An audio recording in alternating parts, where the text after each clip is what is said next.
கர்த்தர் நல்லவர், அவர் கிருபை என்றும் உள்ளது. ஆண்டவராகிய இயேசு கிறிஸ்துவின் நாமத்தினால் உங்கள் ஒவ்வொருவருக்கும் அன்பின் வாழ்த்துக்கள். இதோ இந்த நாளிலும் விசேஷமாக ஜூலை 22ஆம் தேதியாகிய இன்று கூட இந்த நிகழ்ச்சியின் மூலமாக உங்களை சந்திப்பதிலே மிக்க மகிழ்ச்சி அடைகின்றேன். இந்த நாளுக்கான மன்னா நீதிமொழிகள் 10வது அதிகாரம் 12வது வசனம். பகை விரோதங்களை எழுப்பும், அன்போ சகல பாவங்களையும் மூடும். அன்பு சகல பாவங்களையும் மூடும், ஆனால் பகை விரோதங்களை எழுப்பும் என்று கர்த்தருடைய வசனம் சொல்லுகின்றது. பகை என்றால் என்ன? ஒருவரை ஒருவர் பிடிக்காம கோபப்படுதல், ஒருவர் மேலே எரிச்சலோடு இருப்பது, அவங்க செய்கிற எதுவுமே பிடிக்காமல் இருக்கிறது, இதெல்லாம் என்னென்னா பகை. பகை எழும்பிக்கிட்டே வர வர வர அது என்னென்னா விரோதங்களை அது எழுப்புகின்றது, விரோதமாக மாறுகின்றது. ப்ராக்டிக்கலாக இன்றைக்கி அநேகர் வாழ்க்கையில் உடன் பிறந்தவங்க, குடும்பத்தில் இருக்கிறவங்க அல்லது வேலை பார்க்குற இடத்துல அதை சுற்றிலும் இருக்கிறவங்கள ஒரு சில செய்கைகள் பிடிக்காமல் அவங்கள பகைக்கிறாங்க, அவங்க செய்கிற காரியங்களில் எரிச்சல் படுறாங்க. அப்புறம் நல்ல காரியங்கள்லையும் அவங்க நல்லது செய்தாலும் அதை அவங்க நல்லா எடுத்துக்கிடாமல் அவங்க மேலே கோபத்தோடையே இருக்கிறாங்க, பகைக்கிறாங்க. அப்போ அந்த பகை தான் வளர்ந்து வளர்ந்து வளர்ந்து மரமாகி அது விரோதமாக மாறிவிடுகின்றது. அப்போ அந்த விரோதங்கள் நமக்கு விரோதமாக பெருக பெருக ஒரு சமாதானம் இல்லாமல் போய்விடுகின்றது.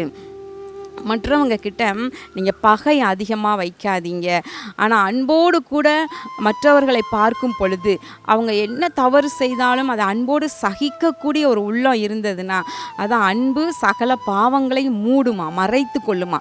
ஒருவர்கிட்ட இருக்கிற வேண்டாத துர்க்குணங்கள், வேண்டாத செய்கைகள், இவையெல்லாம் அந்த அன்பு இருந்ததுன்னா அதை அப்படி மறைத்து அதை தாண்டி அவர்களை நேசிக்க செய்யும். ஆனால் அன்பு சகலத்தையும் தாங்கும், சகலத்தையும் சகிக்கும் என்று எழுதியிருக்கிறது 1 கொரிந்தியர் 13வது அதிகாரத்தில். இப்போ அந்த அன்பு இருந்துச்சுன்னா ஒருத்தங்கக்கிட்ட என்னதான் கெட்ட குணங்கள் இருந்தாலும் அல்லது நம்மக்கிட்ட என்னதான் அவங்க தவறுதலாக நடந்தாலும் அதை மூடி அதை மறைத்து அவங்கள நேசிக்க தோணும்.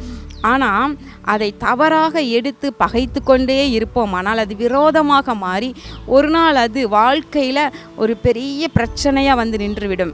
எடுத்துக்காட்டாக நம்ம எஸ்தர் புத்தகத்தில் பார்க்குறோம், மொர்தெகாய் ஆமானிடம், ஆமான் ஒரு பெரிய அதிகாரத்தில் இருக்கிறாரு. அகஸ்வரி ராஜா ஆமானை நல்ல ஒரு அதிகாரத்தில் வைத்திருக்கிறாரு. அப்போ எல்லாரும் தேசத்தில் இருக்கிறவங்க அவரை கனப்படுத்தி அவருக்கு விஷ் பண்ணணும் இல்லையா? ஆனால் அந்த மொர்தெகாய் யூத குலத்தை சேர்ந்த தன்னை ஆமானுக்கு தலை வணங்கவே மாட்டேன், அவருக்கு நான் அவரை கனப்படுத்த மாட்டேன் என்று சொல்லி அப்படி எதிர்த்து நிற்பது அது எவ்வளோ பெரிய பகையாக பகை பெருகி பெருகி பெருகி ஒரு நாள் விரோதமாக மாறுது. அப்போ அந்த ஆமானுக்கு மொர்தெகாயை கண்டாலே எரிச்சல், இவன் நம்ம இந்த அதிகாரத்தில் இருக்கிறோம், தன்னை தாழ்த்தி நம்மை வணங்க மாட்டான், விஷ் பண்ண மாட்டான் அப்படின்ட்டு. இப்போ நீங்களே பாருங்கள், ஒரு பெரிய நல்ல ஒரு ஸ்கூலில் ஒரு ஹெட்மாஸ்டராக இருக்கீங்க, ஹெட்மிஸ்ட்ரஸாக இருக்கீங்க, உங்கள் ஸ்கூலுக்குள்ளே அப்படி நடந்து போகும்போது பிள்ளைகளோ அல்லது மற்ற டீச்சர்ஸோ உங்களை பார்த்து குட் மார்னிங் சார் அப்படின்னு ஏதோ விஷ் பண்ணலைன்னு வைங்களேன், உங்களுக்கு அவங்க மேலே அடுத்த தடவை அவங்கள பார்க்கும்போது என்ன யோசிப்பீங்க? நம்ம போகிறோம், நடந்து போகிறோம், பார்த்துட்டு நம்மளை விஷ் பண்ணக்கூட இவங்களுக்கு மனசு இல்லை அப்படின்ட்டு உங்கள் மனசுக்குள்ளே ஒரு வெறுப்பு வருது இல்லையா? அதுதான் அது பகை.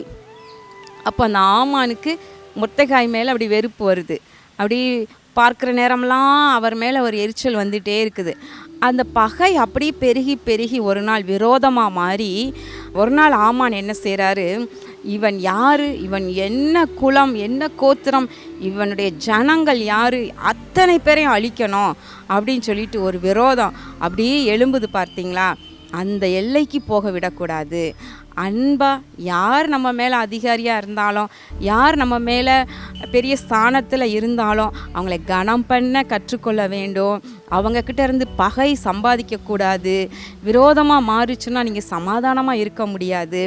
அதே போல் உங்களுக்கு கீழே உள்ளவங்கக்கிட்டையும் வயதுலேயும் சரி ஸ்தானத்துலேயும் சரி கீழே இருக்கவங்கக்கிட்டையும் நீங்கள் அன்போடு கூட அவங்களுடைய குற்றங்களை பெரிதாக நினைக்காமல் நீங்கள் நடந்தீங்கன்னா அந்த பகை விரோதமாக எழும்பாமல் உங்கள் எல்லைகளில் முட்கள் இல்லாமல் இருக்கும், சமாதானத்தோடு வாழ முடியும். அன்பு சகல பாவங்களையும் மூடும் என்று எழுதியிருக்கிறதே. கண்களை மூடி ஜெபம் பண்ணுவோமா? எங்கள் அன்பின் பரலோக பிதாவே, இதோ இந்த நாளிலும் கூட நாங்கள் தியானித்த வசனத்தின்படி எங்கள் வாழ்க்கையிலே நாங்கள் பகையை சேர்த்து வைத்து விரோதங்களை எழுப்பாதபடிக்கு அன்போடு கூட ஆண்டவரே நாங்கள் நடந்து கொள்ள எங்களுக்கு உதவி செய்வீராக. உடைய பிள்ளைகளுடைய எல்லைகளில் இருக்கிற முட்களையெல்லாம் பிடுங்கி சமாதானத்தை கட்டளையிடுவீராக. இந்த நாளிலே உடைய ஆசீர்வாதம் உண்டாகட்டும். இயேசு கிறிஸ்துவின் நாமத்தினாலே வேண்டிக் கொள்கிறேன் நல்ல பிதாவே, ஆமேன். கர்த்தர் உங்களை ஆசீர்வதிப்பாராக. ஆமேன்.